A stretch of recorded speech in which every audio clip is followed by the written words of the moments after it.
நம் உறவுகள் அனைவருக்கும் வணக்கம் நண்பர்களே. நாம இப்போ பார்க்க போற காணொளி என்ன அப்படின்னு பாத்தீங்கன்னா 2024 செப்டம்பர் 4 புதன்கிழமை பஞ்சாங்க முறைப்படி எப்படிப்பட்ட நாள் அப்படிங்கிறத இந்த வீடியோல தெளிவா பார்க்கலாம் வாங்க நண்பர்களே. குரோதி வருடம் ஆவணி மாதம் 19ஆம் தேதி புதன்கிழமை அன்று காலை 6:01 சூரியன் உதயமாகுதுங்க.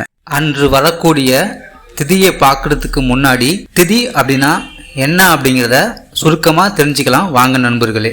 சூரியனுக்கும் சந்திரனுக்கும் இடையே உள்ள தூரம் தாங்க திதி அப்படின்னு சொல்றோம். அதாவது அமாவாசை அன்று இணையக்கூடிய சூரியனும் சந்திரனும் விலகக்கூடிய அந்த தூரத்தை தாங்க நாம திதி அப்படின்னு சொல்றோம். இன்னைக்கு பாத்தீங்கன்னா காலை 9:47 வரை பிரதமை திதி, அதன் பின்னர் துவிதியை திதி, அடுத்து நட்சத்திரம். நட்சத்திரம் அப்படிங்கிறது நாள் மீன் கூட்டம் அப்படின்னு கூட சொல்லுவாங்க. நட்சத்திரம் அப்படின்னா சந்திரன் ஒரு ராசியில் இருக்கக்கூடிய அந்த நேரத்தை தாங்க நாம நட்சத்திரம் அப்படின்னு சொல்லுறோம். இன்னைக்கு பாத்தீங்கன்னா காலை 3:10 முதல் மறுநாள் காலை 6:14 வரை உத்திரம் நட்சத்திரம். யோகம் அப்படிங்கிறது சூரியன் சந்திரன் இவற்றின் இருப்பிடங்களின் கூட்டுத்தொகையை 13 டிகிரி 20 செல்சியஸ் அளவால் அதிகரிக்கப்படுவதற்கான கால பகுதியை நாம் யோகம் அப்படின்னு சொல்றோம். இன்னைக்கு பாத்தீங்கன்னா இரவு 8:02 வரை சாத்தியம் யோகம், அதன் பின்னர் சுபம் யோகம். அடுத்து கரணம். கரணம் அப்படின்னா திதியை 2ஆக பிரித்து அதில் வரக்கூடிய ஒரு பகுதியை ஒரு கரணமாகவும் மற்றொரு பகுதியை மற்றொரு கரணமாகவும் பார்க்கப்படுதுங்க. இன்னைக்கு பாத்தீங்கன்னா காலை 9:47 வரை பவம் கரணம், அதன் பின்னர் மதியம் 11:03 வரை பாலவம் கரணம், அதன் பின்னர் கௌளவம் கரணம் நடக்குதுங்க. அடுத்து ராகு காலம். ராகு காலம் அப்படிங்கிறது நவ கிரகங்களில் ஒன்றுங்க. அசுர பாம்பு உடம்புடன் கூடிய ஒரு அசுரர் ராகு அப்படின்னு சொல்லுறாங்க.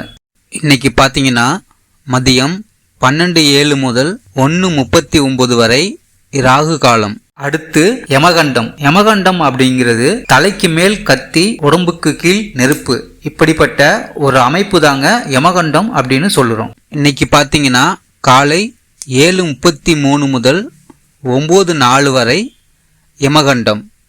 அடுத்து சூலம்.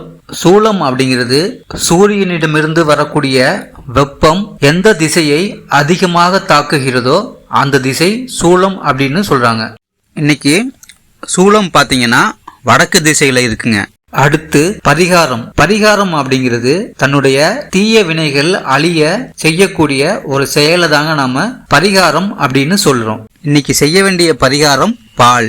அடுத்து நல்ல நேரம். நல்ல நேரம் அப்படிங்கிறது சுப கிரகங்களின் பார்வை பூமியில் படும் அந்த நேரத்தையே நாம சுப முகூர்த்தமான நல்ல நேரம் அப்படின்னு சொல்லுறோங்க. அப்ப பாத்தீங்கன்னா தீய சக்தியோட ஆற்றல் குறைஞ்சிருக்கும் அப்படின்னு சொல்லப்படுதுங்க.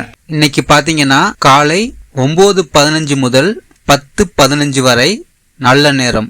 அன்று மாலை 4:45 முதல் 5:45 வரை நல்ல நேரம் நடக்குதுங்க. என் உறவுகள் அனைவருக்கும் முருகப்பெருமான் அருளால் இந்த நாள் இனிய நாளாக அமைந்து ஆனந்தமாய் வாழ என்னுடைய வாழ்த்துக்கள் நண்பர்களே. இது போன்ற ஆன்மீக தகவல்களுக்கு மறக்காம நம்ம சேனலை சப்ஸ்கிரைப் பண்ணிருங்க. அது மட்டும் இல்லாம பக்கத்துல இருக்கிற பெல் பட்டனை கிளிக் பண்ணிக்கோங்க. அடுத்த வீடியோல பார்க்கலாம் மக்களே. நன்றி, வணக்கம்.